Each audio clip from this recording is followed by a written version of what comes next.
एकनाथ शिंदेंच्या शिवसेनेचे नेते रामदास कदमांनी रत्नागिरीतून पत्रकार परिषद घेतली. त्यांनी बोलताना उद्धव ठाकरेंच्या रामरक्षा आंदोलनावर जोरदार प्रहार केलाय आणि महायुतीतील मित्रपक्ष असलेल्या राष्ट्रवादीचे प्रदेशाध्यक्ष आणि कोकणातील नेते सुनील तटकरेंवर जहरी टीका केली. आपण पाहूयात नेमकं ते काय म्हणाले. मोफत मला वाटतं महाराष्ट्रामध्ये एकमेव रामदास कदम असेल की जाखडी नृत्याला जिवंत ठेवण्याचं काम मागच्या 35 वर्षामध्ये मी केलं आहे. आणि त्यामुळं इतकं प्रोत्साहन मिळालं. गावागावामध्ये वाडीवाडीमध्ये जाखडी नृत्य निर्माण झाले. माझ्या दिल्लीला टाळनाळामध्ये संध्याकाळच्या वेळेला देवळामध्ये आरतीला ते टाळ वाजायला लागले, पकवाज वाजायला लागले. मला खूप समाधान वाटलं. आजच काम झालं आहे माझं ते. आता मी आजकालपर्यंत माझं काम होतं, आता योगेशदारांनी काम हातात घेतलं आहे ते. आता माझं पुढचं जे आहे ते सगळं तो स्वतः चालवतो आहे. आता खूप समाधान वाटलं मला. आणि आज शासनाने त्याची दखल घेतली आणि आमच्या कोकणाला जाखडी नृत्याला न्याय दिला. मी सरकारचे मनापासून आभार मानतो. धन्यवाद.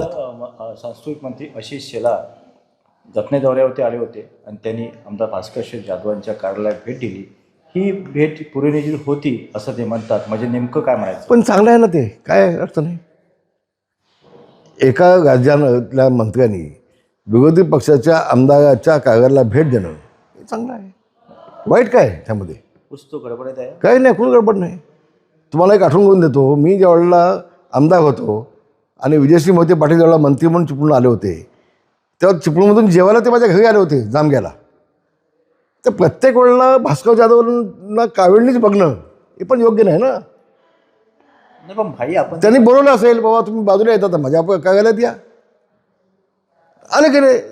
मी तर म्हणतो आशिष शेलार यांचा मोठेपणा आहे. मला जातो आशिष शेलार यांना मी धन्यवाद देईन की पक्ष डोळ्यासमोर न पाहता एक लोकप्रतिनिधी म्हणून त्यांनी भेट दिली. आशिष शेलारांचं कौतुक. भाई, तुम्ही इतके वर्ष खूप जवळचे मित्र होता. राजकारणावर सुद्धा तुम्ही आणलं भास्कर शेठ जाधवांना आणि अजूनपर्यंत 4 ते 5 अधिवेशन झाले.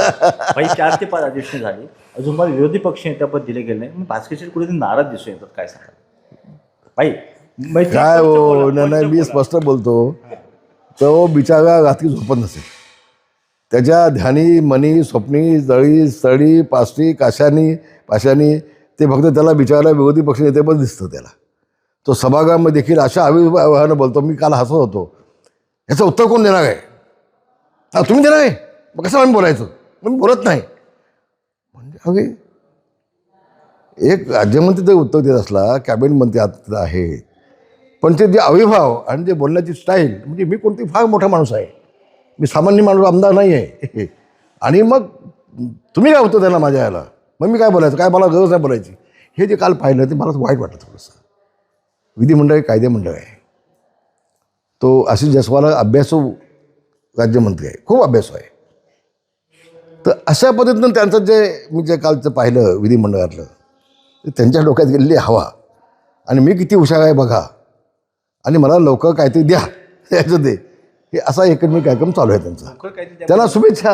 लवकर काहीतरी द्या पाहिजे नेमकं भाई. काय मग काय त्यांच्या मनात जी काय इच्छा असेल ती पूर्ण व्हावी. कुठून इच्छा पूर्ण व्हावी?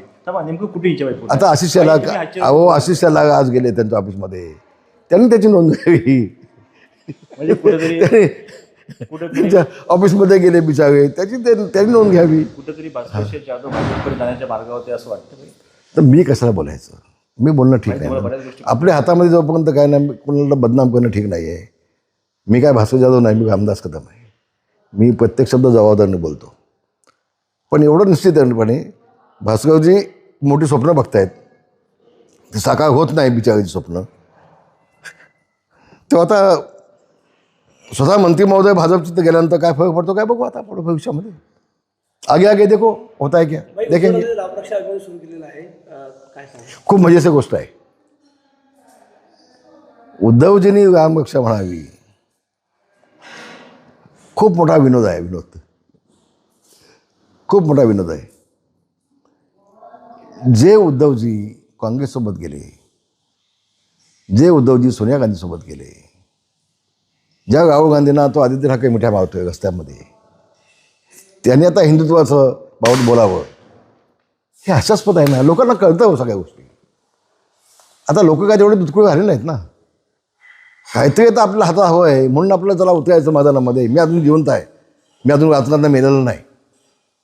हे उष्ण अवसर आणून दाखवण्याचं काम मी त्यांनी जे केलं आहे ते लोकांना कळतंय, सगळ्यांना कळतंय असं मला वाटतं. भाई जयंत पाटीलांनी मुख्यमंत्र्यांची घेतलेली भेट, अहो मला एक सांगा, मुख्यमंत्र्यांना कोणी भेटायचंच नाही विरोधी पक्षाच्या आमदारांनी? जयंत पाटलांचं मतदारसंघातलं काय काम असेल, अन्य कुठलं काम असेल, मुख्यमंत्र्यांना सगळे भेटू शकतात. पण ते भेटले म्हणजे त्यामध्ये काय ती काळं आहे असं तुम्ही पत्रकार मंडळी का बघताय मला सांगा. जयंत पाटील अतिशय चांगला माणूस आहे, हुशार माणूस आहे, स्वच्छ माणूस आहे, माझा जवळचा मित्र आहे. मी त्याला जवळनं पाहतो, मी जवळनं ओळखतो. परवाशी पण त्यांनी विधिमंडळामध्ये बोलताना योगेशदादाला आठवण दिली की आपण रामदासबाईंचे सुपुत्र आहात, त्यांचा वारसा आपल्यासोबत आहे. हे लक्षात घ्या, म्हणजे ती संस्कृती ती त्याला आहे आणि म्हणून त्यांच्या वतीमध्ये असं कुठेही डाग लागेल असं बोलणं चुकीचं होईल असं मला वाटतं. त्या भेटीदरम्यान सुनील तटकरे आणि प्रफुल्ल पटेल सुद्धा होते असं सांगण्यात आलं होतं. हे सुनील तटकरेच्या बाबतीमध्ये काही होऊ शकतं. सुनील तटकरे कुणाचा होऊ शकत नाही, कुणाचाही नाही, त्याच्या बापाचा पण होणार नाही. तो तटकरे जिथं खाईल ना, जेवेल तिथंच शेत करणार, ही तटकरेची औलाद आहे. त्या तटकरेच्या बाबतीमध्ये न बोलणं अधिक चांगलं आहे असं मला वाटतं. धन्यवाद. जय महाराष्ट्र.